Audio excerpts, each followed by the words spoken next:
Now, itong third one na nangyari nung December, ito ba yung pinakamasakit for you?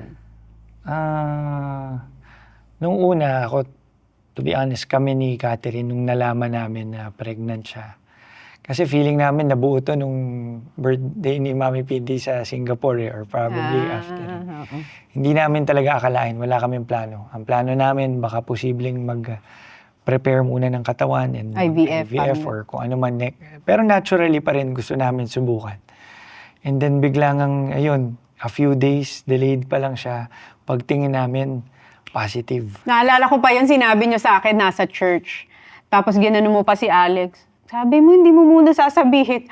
Pag gano'n ni Catherine, buntis ako. Ako, ha? Grabe naman! Nung December, di ba? Sabi mo, ito talaga hindi matigil ang bibig. Sinabi agad, sabi Pero ko. minsan kasi ang hirap mong itago. Oo. Pati sa kaibigan mo. Di ba? sa Kasi family iba mo. yung happiness, parang may Sobrang gift.